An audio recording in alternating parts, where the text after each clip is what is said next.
Welcome back to another episode of Ceasefire Podcast. And we have our first guest and a longtime actual friend of both Andrew and I. Friendship sort of born in the world of podcasting and content creation.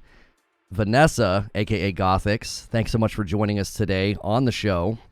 Woo-hoo. Hey, thank you for having me. Woo! Excited to be here. Yeah, if you're unfamiliar with Vanessa, you can look her up pretty much anywhere under Gothics, right? Go get familiar. Yeah, we'll have links below to all of her content. And she had a video that I thought would be a perfect subject for us, rather than just having Andrew and I kick around the topic of hate speech, but a video that said hate speech doesn't exist, which I thought was an interesting subject, an interesting perspective on it, actually. And given the nature of Ceasefire and what we want to do on this show, which is destroy the divide, have cultural conversations that are sensible and intelligent, I thought, let me bring on somebody that I know is sensible and intelligent to talk about this. And before we do that, though, what exactly is your sort of content structure now? Because I've been busy. We're all busy, right? And I haven't actually been able to pay much attention to where you're creating, what you're creating. What's that looking for you right now, sort of before we dive into the subject? Oh, man, I am all over the place. It started, well, when I made the switch from just gaming, I started doing political, and then I started going into philosophical, and now I'm getting into biblical, because I'm realizing that, you know, as a new believer in Christ, there is such a big connection between all of those things. Mm-hmm. So now I'm, you know, still doing the political and the philosophical, but I'm adding little doses of biblical context into them, despite that the majority of my audience are atheists or believe in something else. Mm-hmm. So yeah, that's pretty much what I've been doing. What's that experience been like when you intersect that with your content? Because I have not done that. I have, like, the gaming stuff's over there, and then I do this show with Andrew. So what's the reception been like, suddenly intersecting your faith into your content? Oh man, it's been so interesting to see a lot of people who initially took a lot of the arguments that I had as truth, and now to see them totally discredit it and say, well, now you're bringing God into this, so I don't believe anything else you have to say. And it's so fascinating to me. So it's been a little bit of a mix. I'm acquiring more people into my channel that are either already believers or they're open-minded to the idea. Right. But then you'll also have that fluctuation of subscribers where they're just like, okay, you're bringing God into this. I'm leaving. Mm-hmm. Mm-hmm. Yeah, content creation it's such a fickle industry, because even within the realm of non-political, non-religious, the minute you sort of start getting on a subject people don't like or aren't interested in, you can kind of watch that swing.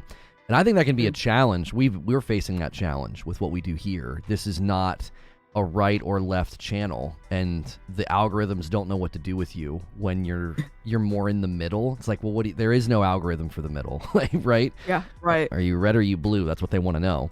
So we're hoping to foster conversations that sort of bring people in and say, hey, we should be able to talk about these things. And obviously the question of this episode, does hate speech exist, is a little controversial because there are going to be people that are like, of course it exists. What are you talking about? Like, you know, why would we even question this? Why would we even, you know, pose the idea that it doesn't? So it's defined by the Cambridge Dictionary as public speech that expresses hate or encourages violence toward a person or group based on something such as race, religion, sex, or sexual orientation. So frame this up for me, your video. I didn't want to watch it and have like all this prepared response or ideas. I thought it'd be more raw, just like do this in conversation. So frame this up for me. Why did you make the video? What's your position on this, in the idea that, like, it doesn't exist is what you were putting forth? Yeah, sure. So I think I have to start with that definition from Cambridge Dictionary, because this is why I am such an advocate for having a standard beyond the standards that human beings create, because human beings are very inconsistent. And that that definition right there, it's saying threats of hate speech is like promoting acts of violence, well, we would just call that a threat. And I think that's separate from encouraging hate, whatever the context is. I'm talking about like verbally, if you want to call it hate, yeah, verbal is what I'm talking about here, not saying go get that person. That we're talking about something different now.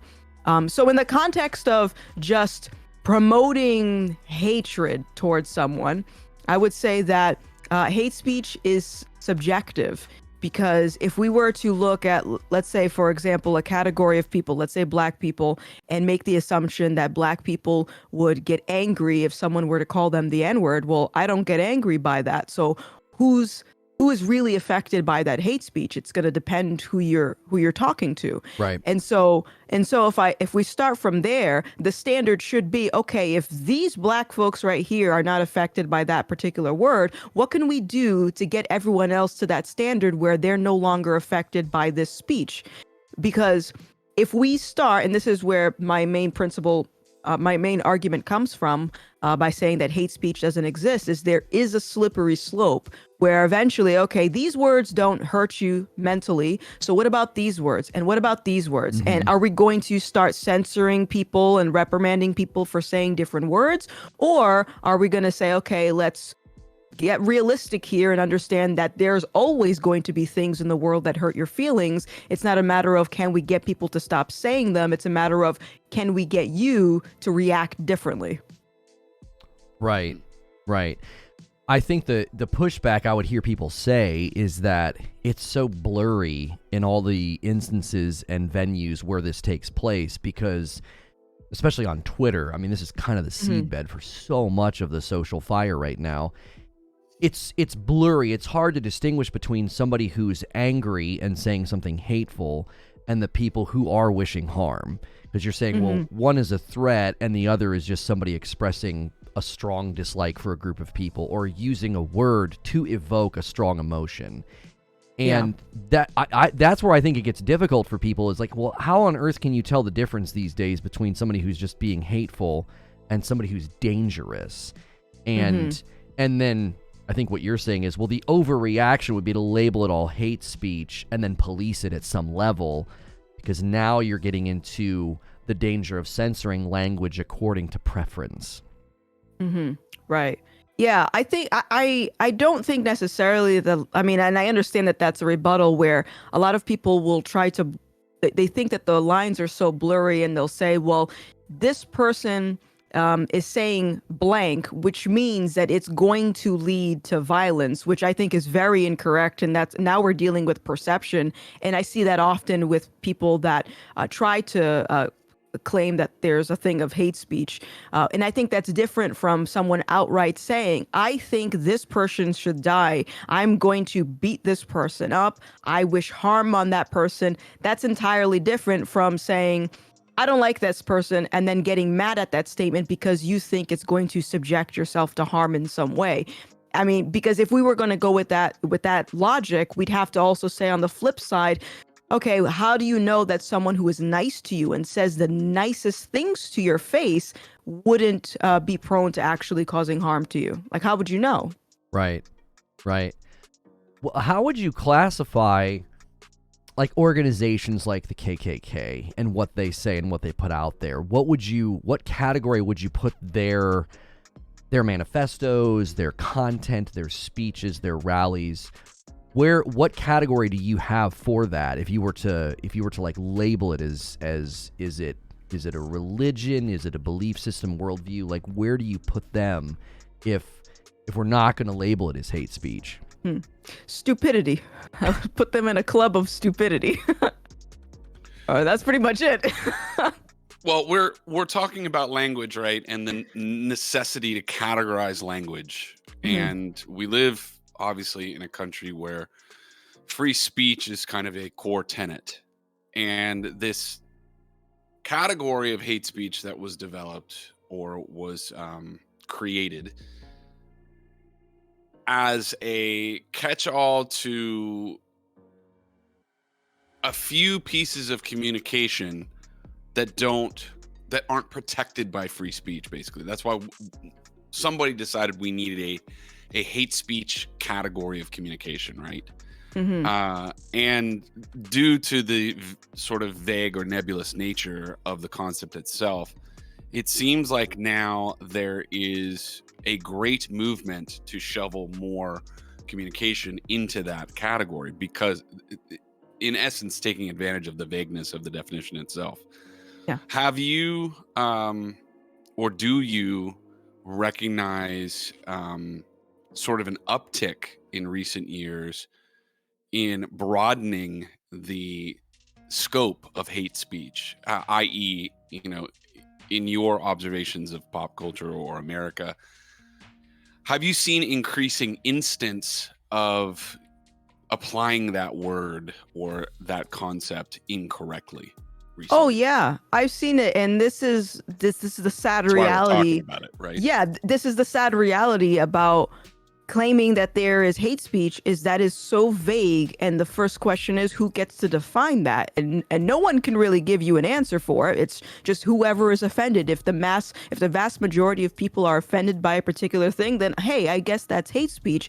Which, if I were to use an example, this is why if I were to say that people who suffer from gender dysphoria, if a man feels like he's a woman and I say, well, you're actually a man, some people think that that's hate speech. If I say I'm a real woman, that's hate speech. It's not inclusive.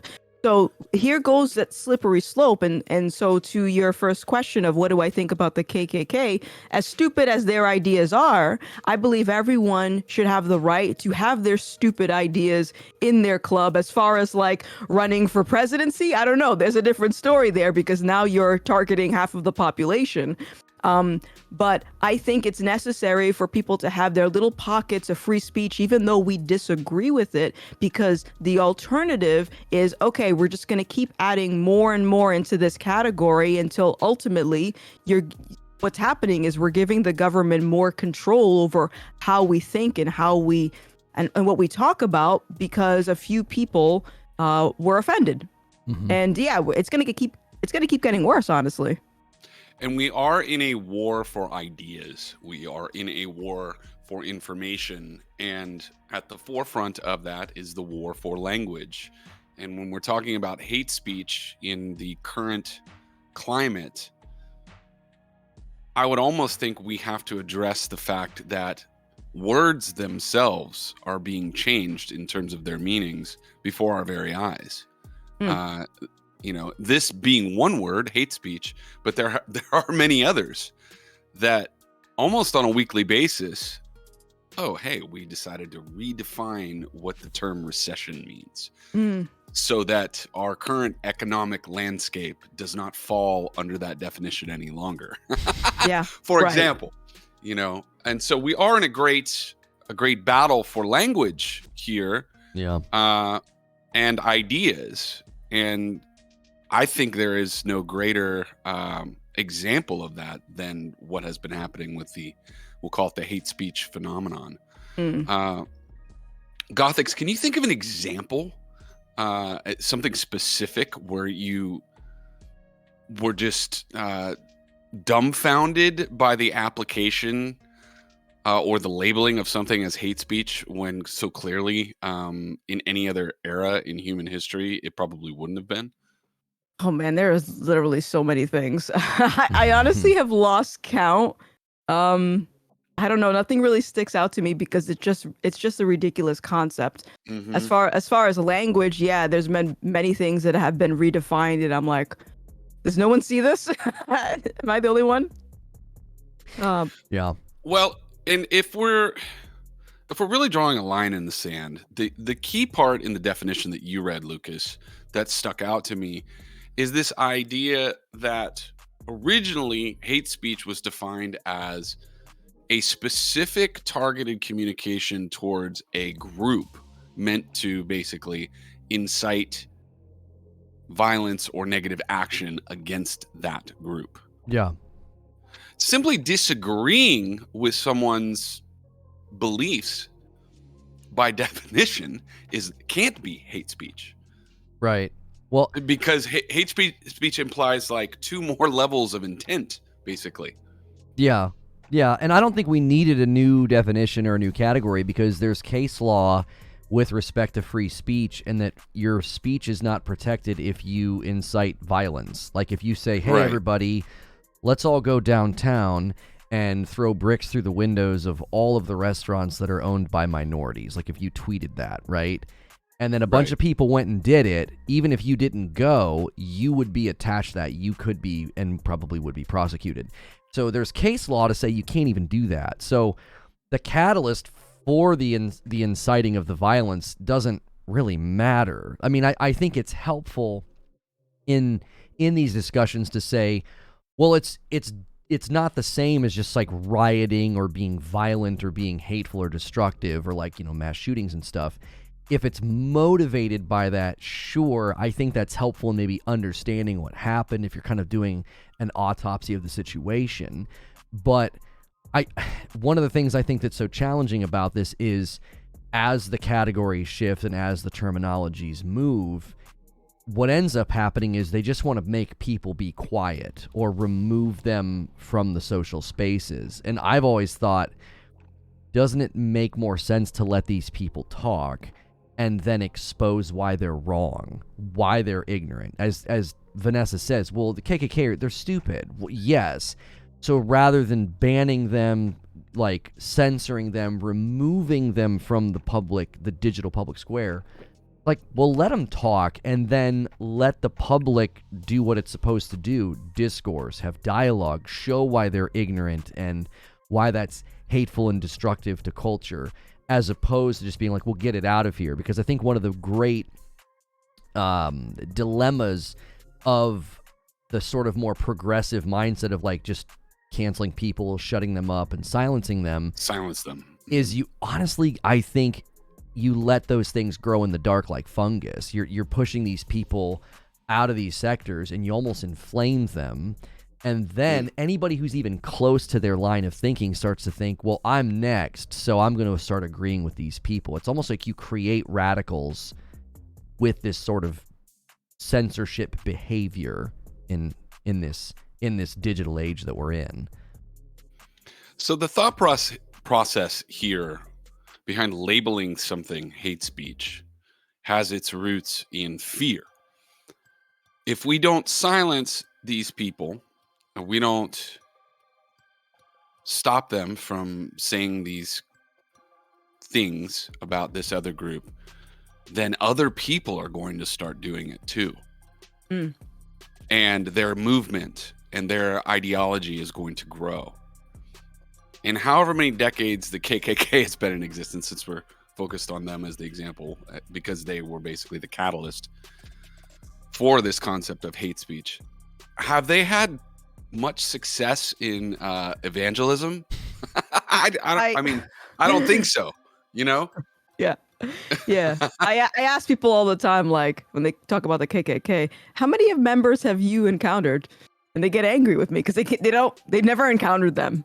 Right. And if their ideas are so infectious and dangerous, why don't more people ascribe to them?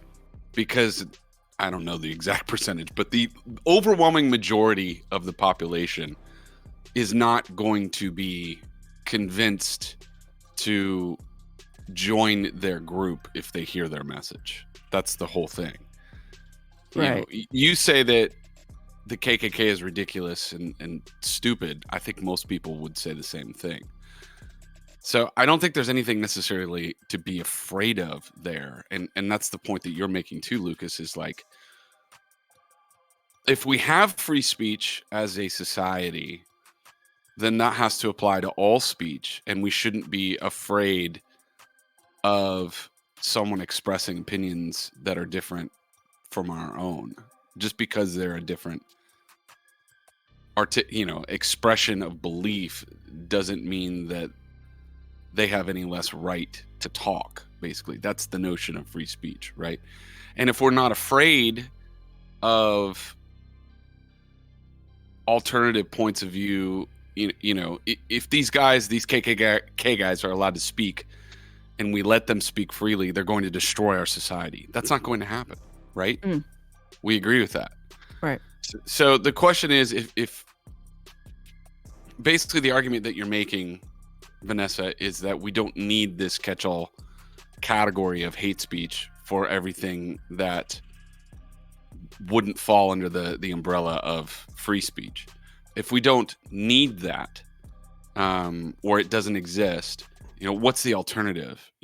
When people do attempt to incite violence or speak out specifically, or issue a call to action to a certain group to do something negative towards another group, how do you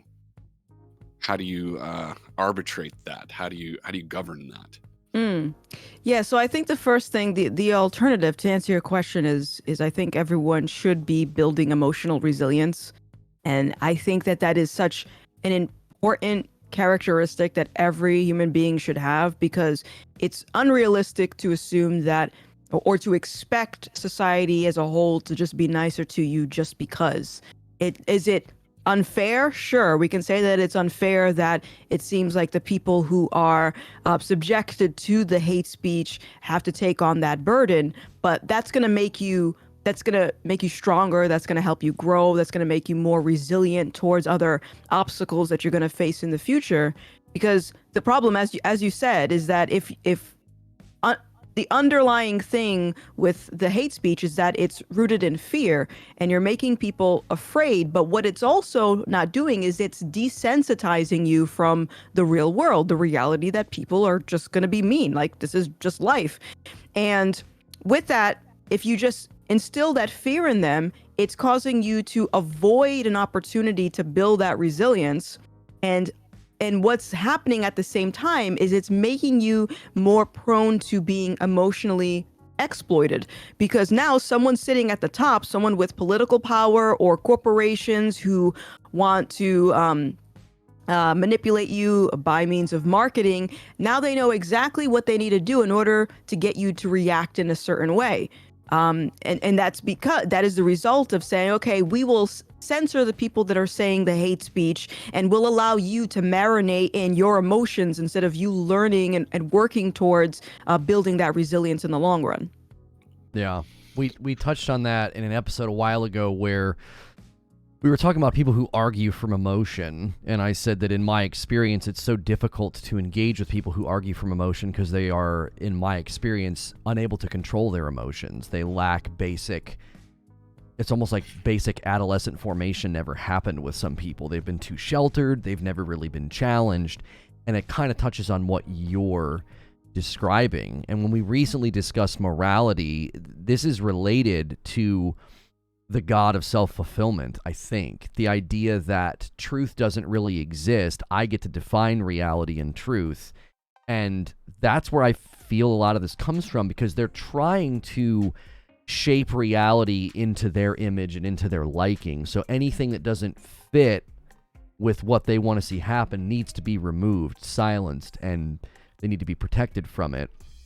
And can you draw a connection there between those two things, as I've done? Do you think there's other factors playing into why people are attempting, it seems, to get reality and social media and the public to sort of dance to the beat of their social worldview drum? Like, what other factors do you think are there motivating that in people? I mean, as you said, I completely agree with what you said. And I would also add in that a lot of people, we have a culture that doesn't encourage people to take accountability for their own life. And a lot of people use their inadequacies, they use that as a part of their identity. And so I think instead of, staying in reality and recognizing that maybe I haven't mentally matured, maybe I'm too emotional, whatever the case may be, it's easier for me to just brush this off as hate speech instead of doing the work. But I would say at the top, if I have to look at the big general motivator behind all of this is definitely all political. And the idea is just to herd society in one particular direction by cultivating a culture of emotional immaturity. And that's pretty much it. I wanted to actually give you an example of how repeating this hate speech thing and encouraging someone to be emotionally reactive could set them up to be exploited.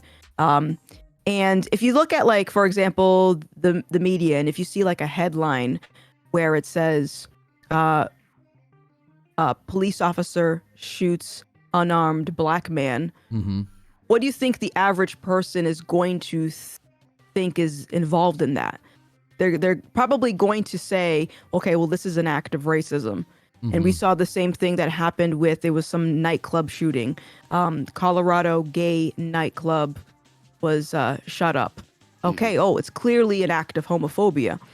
But if you were to say instead, nightclub was shot up, or unarmed man killed by police officer, now it's a completely different narrative. And so the people that don't learn that emotional resilience, they're going to look at that and say, okay, they're going to assume some type of targeting against a particular group. So that's what I mean by eventually not practicing that resilience is going to leave you open to that type of exploitation. That feels very related to how cancel culture works. The idea of narrative shaping with words that are very emotionally charged, even if they're not accurate, right? You get everybody to go along. Like, I've started calling it headline hunting. Like, people just headline hunt. They look for a headline, and then that shapes a narrative. Now they have a reason to be all supercharged and angry, and and the ones that you just pointed out would do that. They would immediately evoke those emotional responses and the rage and the anger, and people jump to conclusions. That lack of thought and nuance and just investigative prowess. Nobody wants to look into a situation. They want to just sort of glide over it. Right. And what we're really talking about is propaganda. Sure, what is the goal of propaganda? What is it attempting to do? It's meant to evoke a mass emotional response devoid of critical thought. Are we not seeing that in grand scale and fashion in the world that we live in right now? So, the very nature of propaganda as well is clandestine, right? Clandestine, however you want to say that word. It's subversive, it's subtle, right? You don't know that you're being conditioned, or the average individual doesn't know that they're being conditioned. And yet we're seeing an entire society being reduced to emotional nerve endings where critical thinking human beings once were. That's kind of what we're facing, and why we're having this discussion to try to move the needle just a tiny bit. Hopefully to, push people a tiny bit to just think rather than just respond or react. I guess react is the word I'm looking for, not respond. Respond implies thought. React does not. How do you approach that then? We can maybe use this question to transition into the next segment. I want to know, though, with the intersection of your faith and your content, as well as how easily we get labeled these days as being bigoted or hateful, and then you're blocked. No one, they're not going to interact with you. How do you solve a problem that almost fights against the solution? The solution would be to have conversations and to interact with people. But in your experience, Vanessa, I know you've experienced getting blocked, getting, quote unquote canceled, removed, blacklisted. All these things I think happen in this context that we're discussing of hate speech, and they use labels to remove you, block you, defriend you, whatever. How do you solve the problem then? How do you approach it? Do you just let the fools run away, or have you made attempts to engage with the other side? That's I think one of the things we've tried to do here is we want to model a show that's wanting to engage, not just simply say, yeah, here's what we think, take it or leave it. I'd rather engage with people. What's your approach been to that sort of conundrum of automatic polarity and divisiveness? Yeah, so I have been trying to do this for a long time, and my techniques, I guess, have been adjusted over time. So as far as someone just flat out blocking me, can't talk to them then. I'm not going to go out of my way to say, hey, unblock me so I can debate you. As far as people maybe in my comment section who dismiss anything that I say because they feel like, I'm biased or whatever the case may be, I usually lead with a question. What do you mean by that? Why do you think this way? Who told you that? Can you explain that? Because then it puts the burden on them, because I think a lot of people initially when they hear something that they disagree with, they'll say that's not true. And you never want to say, well, yes, it is, because now it's your responsibility to really prove that it's true. Whereas if you turn it back to them, now they have to prove it. What do you mean by that? As far as like having conversations through a podcast or like a live debate, I still encourage it. The reality is a lot of people who are thinking emotionally are not thinking clearly. And sometimes you get the extremes where they just cuss you out and you can't really have a conversation with those people. Mm-hmm. And I think in those instances, it's good to, again, lead with questions instead of necessarily making statements, but also lead with example and lead with compassion and empathy for the person, because my goal in those situations isn't to convince this person that's being combative with me that I'm right. My goal is to convince their audience, to be honest with you, because it's really the third parties that are going to look at both of these individuals and see, okay, one person is acting erratically, the other person is very calm and collected and they're patient. There might be something to this person. Let me look into it. So that's sort of been my strategy. Okay. I'm just curious because I've been reading through the Lord of the Rings for the first time, and I brought this up the other day in a gaming podcast because people were being so like tribalistic, and there's a scene where Denethor, the Steward of Gondor, has burned himself, he's killed himself, he went crazy, and Gandalf came to find out that Denethor was using one of these 7 stones to sort of get farsight and see what was coming. And Sauron was using it to corrupt Denethor, but Denethor was too strong to become pure evil.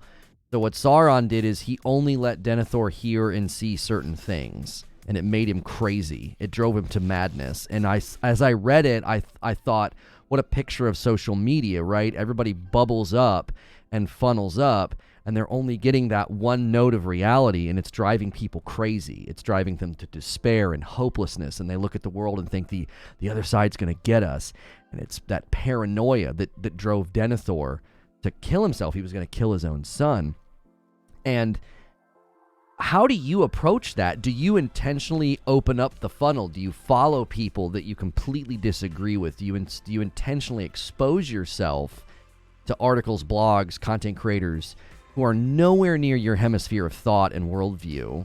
Or have you found, and this is a challenge I think for all of us, have you found that you do naturally sort of funnel and tribe up just by the sheer nature of, I think, human nature? We do it. Or are you intentional about that?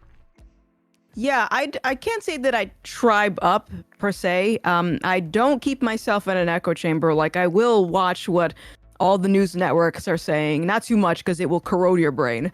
But I do like to listen to perspectives of the other side. Unfortunately, I don't find myself frequenting their platforms all that often because, and this is sad to say, the majority of the arguments are all emotional based. Mm-hmm. There's lots of yelling, there's lots of projection, accusations, and I think that's intentional because I used to be in those bubbles where I would assume one side of the political aisle or one group of people who voted for a particular person are just bigots. I used to think the same thing about Christians before. When I used to be agnostic, I was like, oh, Christians are bigot. And I was basing that off of the bubble and the narrative that was curated for me by means of social media, the news, and whatnot. Okay. Well, I think that's a good transition point, because what we want to do in the trenches is I want to approach this from the faith that we all share. Like, how on earth do you speak the truth in love when the truth is seen as hate? I think that's a huge challenge that will be a fun discussion for the next segment. If you guys have enjoyed this, we have a Patreon link below. You can support go up to that next level and consume the extra segments. Make sure you use the links that we provide below. Check out Vanessa's content. Throw her a hey or a hi or a subscription. Go disagree with her. It seems like she welcomes that. We all welcome that on all of our shows and things that we do. So thanks so much for joining us, Gothics, and for sticking with us. We're going to head to the next segment, and if you're one of the patrons, we'll see you over there. If not, we'll see you in the next episode. Thanks so much for listening.